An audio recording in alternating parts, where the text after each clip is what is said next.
Fuegoleon is the biggest disappointment in all of Black Clover, and I will hear no debate.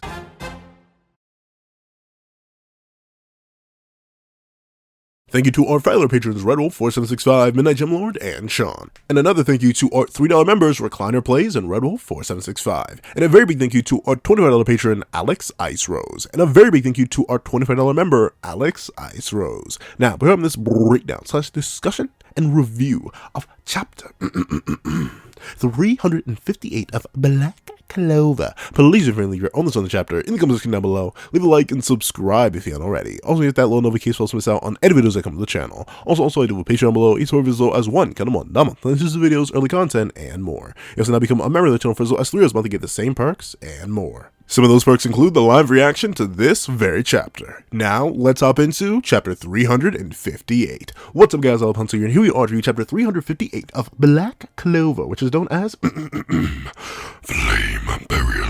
If you couldn't understand that, because I don't even think I could understand that listening to it back, Flame Burial. And I'm not going to lie to you, I think we all know who the better sibling is at this point. Like, honestly, ever since Mero was introduced, it's kind of not been a debate. I'll be completely real with y'all. But like, this chapter just sells it for me. Fuegoleon, you absolute dumb bubblegum disappointment of a character. But why even bring you back? They should have given Solomon to your younger brother or something, because you are misusing it. But enough of that, let's hop right into the chapter itself. So open up, and we do get to see that Morris is in fact Morrison everywhere. He got him big old twisty, nasty, bubblegum hands that are reaching around and slurping up everybody. Very interesting. I wonder how that feels. Like, can he feel the hands? Like, can you imagine if like all your fingers were now suddenly hands? Except like more than that, because he has more than 10 of those extra wiggly diggly hands. Like, I don't know, it's just weird. But of course, we're following up right where we left off at the last chapter with MEROLEONA getting her entire arm, dismantled, for lack of a better term. And we see that all of her people are like, Lady MEROLEONA, no, you can't perish here. You're the only useful one. Yudo's fighting Lucius, and the Black Bulls aren't here. The rest of us are fodder, Lady MEROLEONA. You can't leave us. And we do get to see that MEROLEONA's like, don't you worry, ladies and gentlemen, I'm not going anywhere. And immediately turns into her incarnate form. And that is cool. Like, admittedly, at the end of last chapter, I completely forgot she could even do that. And like, it does make sense. She's the closest she is to mana in this form, and considering she has a whole bunch of mana, she could just regenerate her limbs, and we see her do just that. The moment she turns into her incarnate form, she immediately grows her arm back and immediately starts swinging on the many arms reaching for her. And with that being the case, we do get to see that Morris is like, whoa, hold on. Wait a minute. Wait, hold on. This is fascinating. I've never seen a human body who's close to mana. So close, in fact, that you might as well be mana itself. That is very interesting, right? Because, like, you would think that a human would never be able to do this, right? Like, a human just flat out wouldn't be able to do it. I would be more, like, expecting an elf to be able to do this, because elves are way more in tune with mana, if I'm thinking that right. I believe they're way more in tune with the mana. But no, MEROLEONA is seemingly the first person in the entire series to literally become so close to mana that they essentially kind of just are mana in human form. And that's very, very impressive. Notably, this does make sense. Like, I don't think I talked about when Mero first got it in the manga, because I just didn't talk about it. But it makes sense. She spent a majority of her time within nature, in wild mana zones, so her being accustomed to that, literally bathing in lava, I'm pretty sure, it makes sense that she could become so close to mana. However, of course, we do get to see that Morris is in fact amped, and thusly MEROLEONA's year-old amp isn't really gonna do much against him, because he immediately says, this body, master, no. My apologies. Daddy Lucius gave me breaks down everything it touches using Operation Dismantle. Even this Neverland spell. That is crazy to think about, though, right? Because one, not only is he just like casually dismantling people, not even with like an active spell, just the arms themselves are just like, hi, let me dap you up. Oh wait, sorry, you don't have a hand anymore because I dapped you up. Oh, and the rest of your body's gone too. Like, that's crazy. And also, he can just grab anything. Like, he's literally grabbing at the fabric of the Neverland spell, which is literally like altering the space-time of this area to the point where Lucius can't use chronostasis. Like, that is absolutely insane that his magic can interact and supersede the ability of Neverland, but Lucius's can't. Notably, do I believe that Morris is stronger than Lucius, or Morris could fight Lucius in this form? No. Not at all. I just find it interesting that Morris and his abilities allow him to override the magical abilities of, someone who should be extremely superior to him, yet Lucius can't. I think that's mainly just due to how their magics interact. Like, obviously, Yuno's dealing with time magic, and Lucius deals in time magic. Meanwhile, Morris just seems to have some sort of dismantle type magic. Like, literally breaking apart the fundamental parts of anything. So, still, pretty crazy. And we see that he brings up this fact to say, you can counter any of my tentacles, as many as you please, and instantly form new fists from mana. It's marvelous. But my operation and the speed at which my tentacles regenerate are much, much faster. So, how long will your real body last? And that's the point, right? Because even if Merleona is so close to mana that her body's kind of just like, whatever, lose an arm, we'll get you another one of those, don't worry. You ain't got to be like, yo, brother, we'll just regenerate that bad boy. And then she could likely revert afterwards and then still have a regular flesh arm. She's not like actually mana, meaning that she does still have a physical form. Meaning that if you just keep bullying her physical form enough, she will still perish despite being extremely close to mana. I'm assuming the main things you would have to destroy on Mero in order to get rid of her entirely are like her head or maybe her heart. Like, I feel like one of those two, like her brain or her heart, are like the basis, the thing that's holding her back from being fully mana. I do think the rest of her body's just fine. Like the fact that her body just burns out a new arm, like straight up regenerates it almost on some like Demon Slayer type beat. I think that means a majority of her body is mana, but it's just like a heart or lungs or her brain, something like that's holding her back. I think hypothetically she could have gotten an amp this chapter to make it so she does become pure mana, because I'm not sure, maybe Morris could just tear that apart too, but of course that's not how the chapter goes. And we do get to see that everyone realizes once again, oh no, like he's literally one-tapping all of us. The only person who could hypothetically just tear him to shreds, truly and properly annihilate him, is Lady Merleona. That's it. So we can't risk losing her. And we see that Merleona's like, I mean, you doing a lot of talking. You talking that you can dismantle me talk, that you can snuff my flame kind of talk. You really talking like that, but can you back up your words? Where the action's at? Let me see it. I don't care. I'm hitting him. That is crazy. And notably, like, obviously with Jack already being packed, we don't see him at all this chapter, so I do think he's genuinely gone. I do think Jack is in fact in the pack. I guess Mero's just like down for it. Like, whatever. I'm not gonna run, because what is she gonna do? Turn her back? Run away? Like, run away from Morris? And then what? He's gonna send one of the hands after her and get her anyway. So realistically, this is just like a do or not do or do not, there is no try, like, kind of situation where she can't necessarily run because he's not gonna suddenly disappear and people are gonna perish anyway, so you might as well fight it with all you got. And I gotta respect Mero for that. Like, the mental fortitude it takes to just essentially concede that you are throwing yourself into a losing situation, like a lose-lose, like there's really like a negative chance of winning if it went on the way she planned to let it go on, is absolutely bonkers. Like, for comparison, there is one person I know who I know definitively, and they're in my friend group. Obviously, there are tons of people out there who would demolish me in fighters, but there's one person I know in my particular friend group. If they were serious, locked in, and playing their main team, I cannot beat them.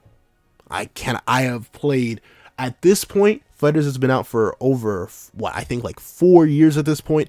I have played hundreds of matches with this man. Tens, if not 100 sets with this man.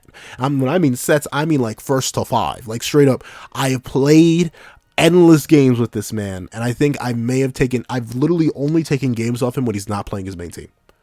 Or like after he's had a long day of work and I had like a light day of work or something like that. Like, legitimately, I've had to catch him when he's fatigued, off guard, or something like that. But still, because I want to be able to be better than him, and you can't get better if you don't challenge yourself, I throw myself against him and I ask him to play his main team. Do I usually get bopped? Yeah, but I've gotten good enough that I can usually get it down to like a last character scenario now. It's usually Trunks versus his, that is going to sound embarrassing, Trunks versus his Broly.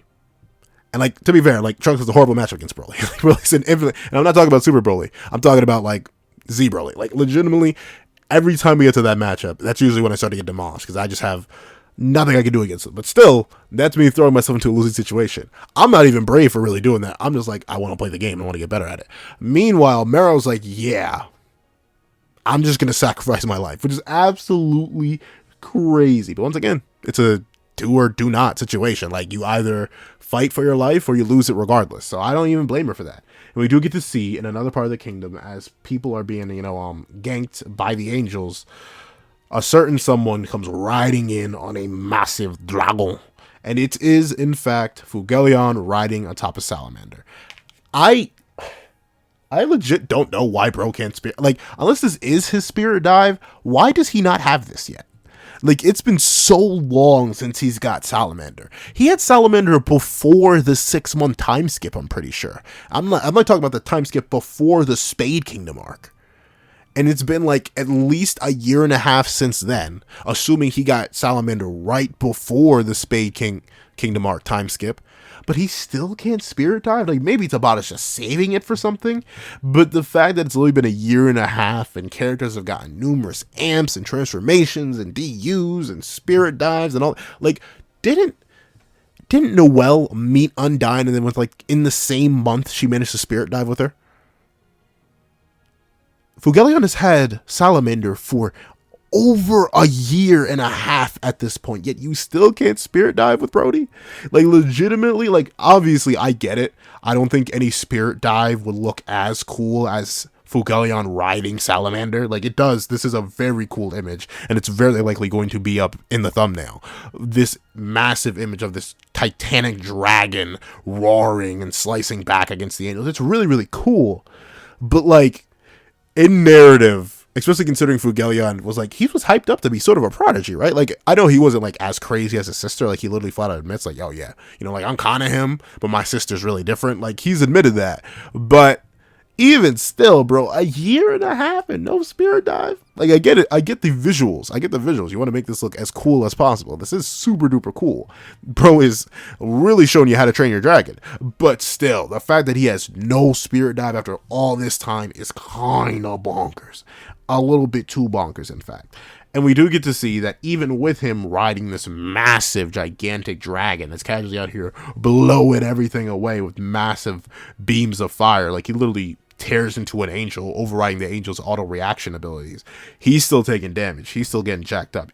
And I'm not sure, maybe it's just the coloring, but it looks like even his flame arm is jacked up, and I don't even know how that works. Like, it's not even a real arm. Like, notably, when MEROLEONA regenerates her limb, and it's like little fire, it's still like her limb. Like, it makes sense that she can grow that back, or like that could hypothetically take damage, but even then it doesn't really take damage.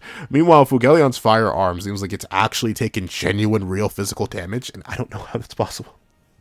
Like, wouldn't the fire just burn that damage away, or like burn whatever scuff marks? Is it like charcoal or something? I don't know. But with that being the case, we see that everyone is kind of like, well,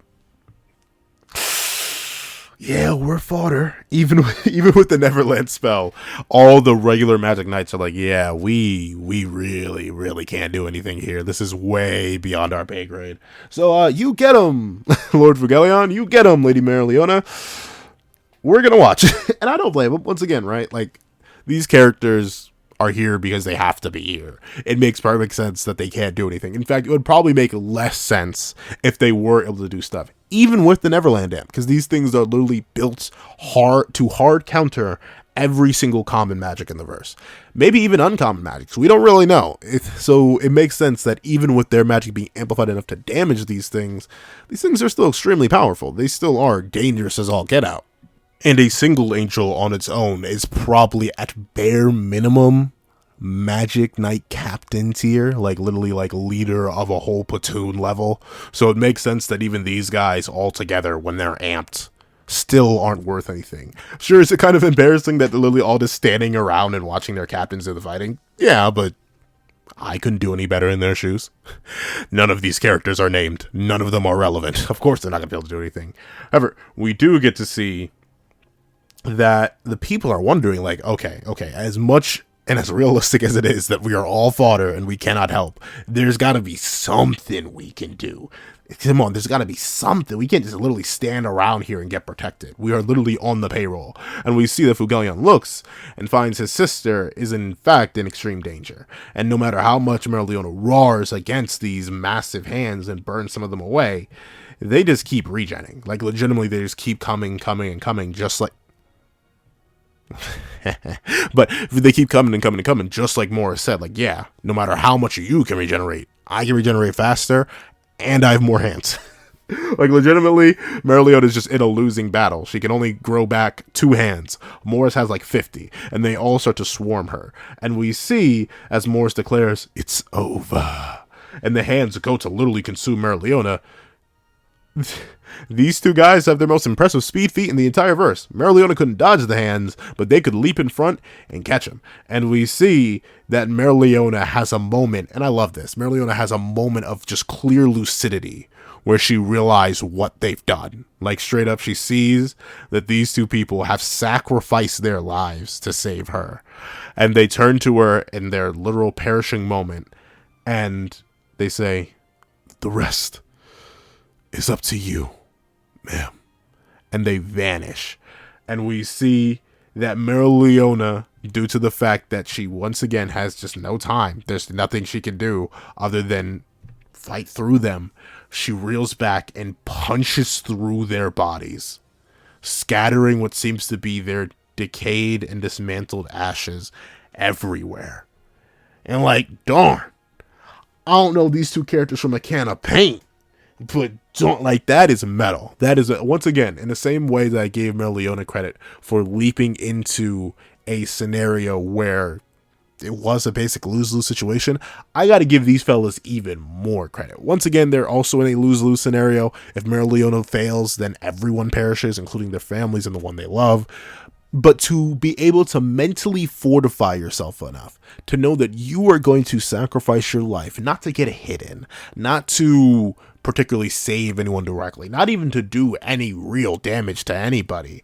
No, just the ability to be able to give your life up as a momentary sacrifice, a stall, and knowing that your own captain, your own protector, is going to have to swing through your corpses, your decaying corpses, in order to press the advantage is bonkers.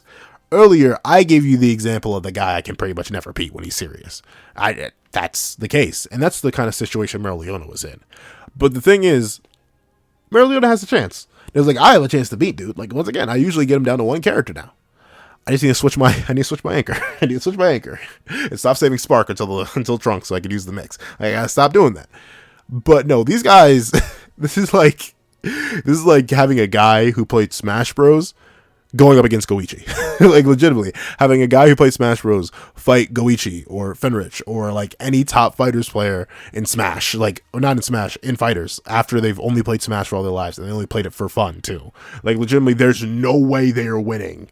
Like, they would, Goichi or Fenrich would really fall asleep at the controller and the Smash player would probably still lose.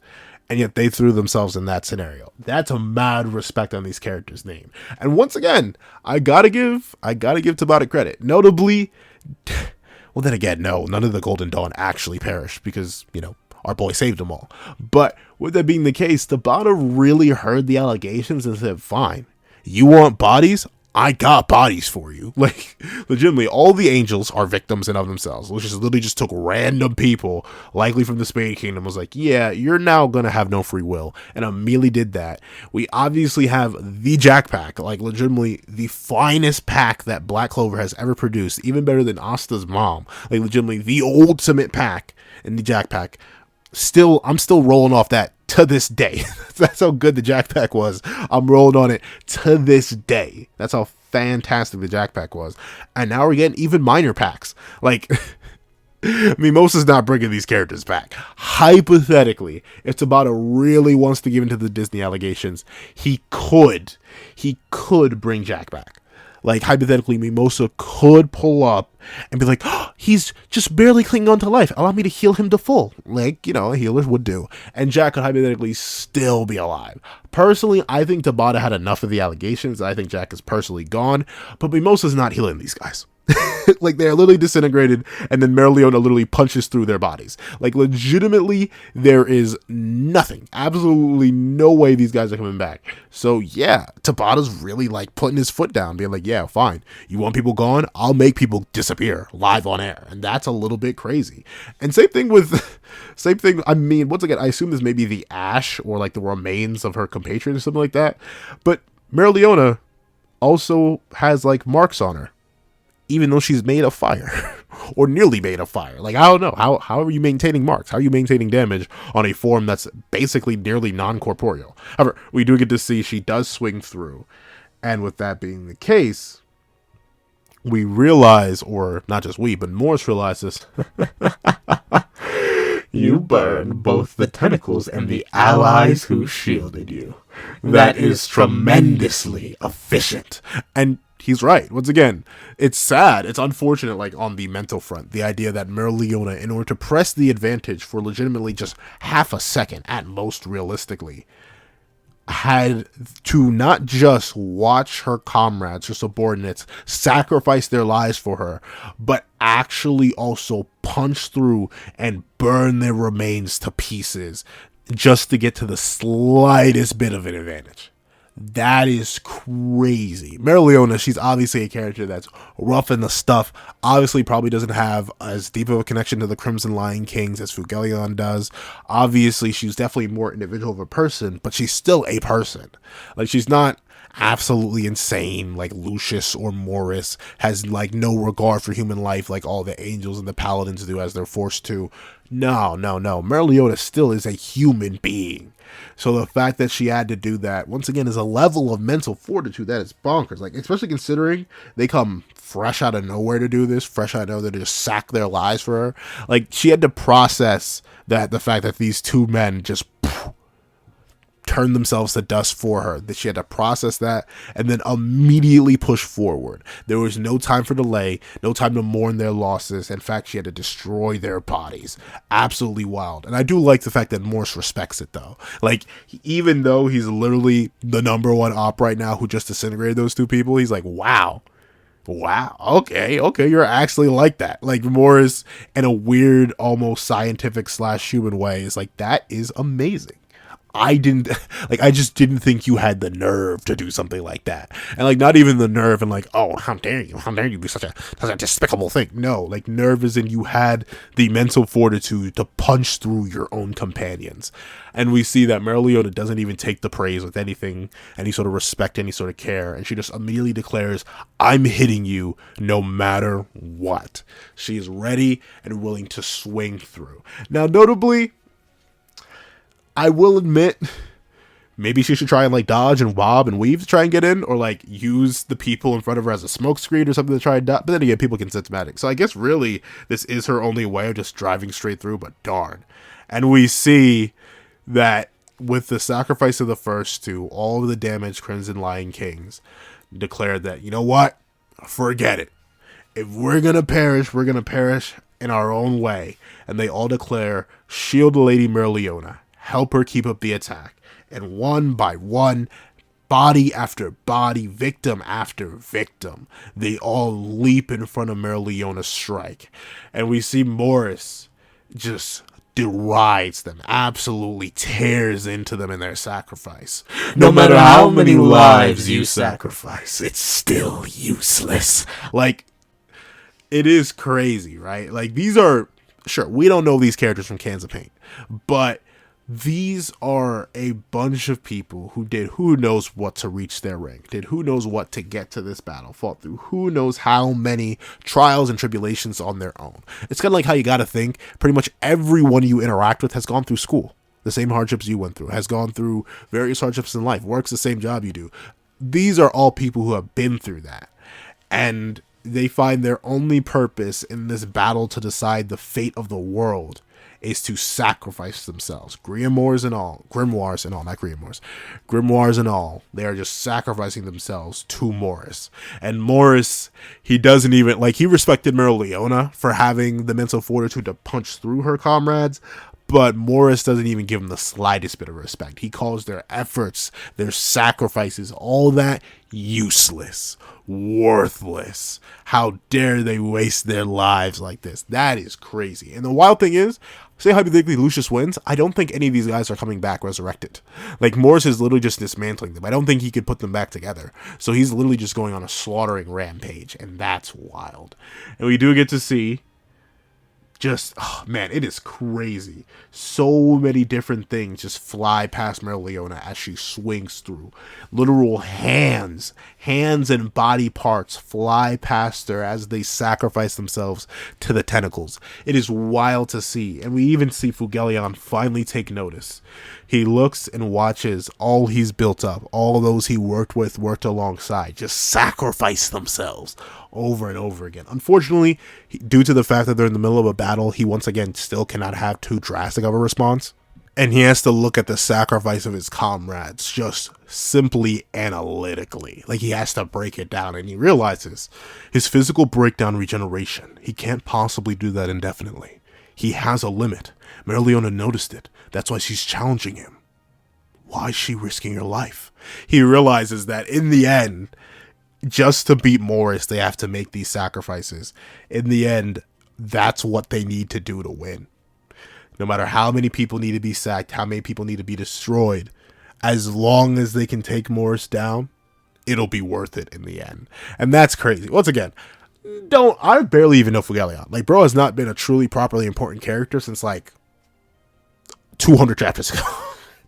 But still, knowing Fuegoleon, knowing that he was the one who ran and built up the Crimson Lion Kings, knowing that he probably knows the name of every single person that's thrown themselves into the hands of Morris, and every single person that Merleona is being forced to punch through, probably knows their names, knows their families. He's that kind of guy. He's that kind of leader who would know everything there is to know about these people. And he needs to just watch it. He can't intervene. He can't mess up. He can't do anything like that because he's also too valuable to lose. He's currently one of the few that's actually able to fight off the angels, even without a spirit dive. And there's countless angels running around. So he is doing that. He needs to fight, but he's still watching all these people who dedicated their lives to being under him sacrifice themselves. That is rough. That is rough. Tabata really sliding it in there with the tragedy of this and the tragedy of this final battle. And we see that apparently I was wrong. Apparently I was wrong. Because Morse declares, "Rest assured, no matter how..."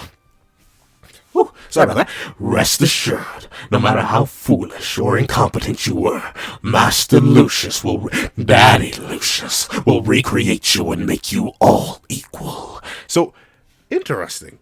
Even though, I mean, I guess once again, he is dismantling them, so he's not like destroying them. Dismantling them means that he could hypothetically have them put back together. And obviously, Lucius does have all the abilities of his siblings, meaning he can literally just create people at this point. So it's not entirely unreasonable that, you know, people can just be remade, but still, it's crazy. It's crazy. And Morris is just so deep into it. Obviously, half of this may be genuine. Half of this may be Morris is just speaking as a paladin. But still, it's crazy to see that Morris, in a way, in a very sick, twisted, and nonsense kind of way, Morris and Lucius view themselves as doing the right thing. That due to all these people being unequal, all these people ending up as nothing more than sacrificial pawns for the strong, all these people were born unequal, were born lesser, and are now suffering for it, sacrificing their lives for it. So in a way, Lucius bringing them all back, all equal, all under him, it's fine. They get to do exactly what they were before, but now they'll be equal. Merleona, Fuegoleon, and the entire Crimson Lion Kings will all be the same. They shall all be the same and truly equal to one another. So isn't that a good thing? Obviously not. Obviously not. I'm not here to try and tell you the idea that it's a good thing. But still, the idea that that's their goal, that's their motivation, it's intriguing. I almost would want to see, like, I don't want it to happen. I would like to see, like, hypothetically, either in the battle with Yuno, or if Yuno gets turned into a paladin, or in the battle with Asta, Lucius, like, shows a vision of what the world would be like. Like, you know how you can get, That's a spoiler. That's a very big spoiler for Final Fantasy VII Remake. And the game is a couple years old now, so maybe I have full right to spoil it, but I won't. But they have a moment like that in Final Fantasy VII Remake. They have moments like that in a lot of like JRPGs with big final battle moments against literal deities. Like, they have that moment where like the deity, or you get a flash of what the world would look like under the control or destroyed by the deity, or you have like bad endings and stuff like that in games. Like, legitimately, I kind of want to see that. I do want to see a world where all people are created equal. It can literally be Lucius like showing someone a vision of the future. It can be Lucius creating a massive illusion, or it could just be all in like one of the paladin's head. Like, every time Lucius like makes a paladin, once again, I do believe he's gonna make a paladin. We see that like the paladin process. The reason they become so dogmatically loyal is because they literally see a perfect world, or what in their minds is now made to be a perfect world, where everyone's still may be individual. Who knows? They may all just get turned into that angel thing. But everyone may be individual still, but there's no power balances or power imbalances. There are no gaps in discrimination or anything like that. All people are equal in magic and body and strength and speed and form and all that, even in intelligence. That kind of world, and see what people think about that.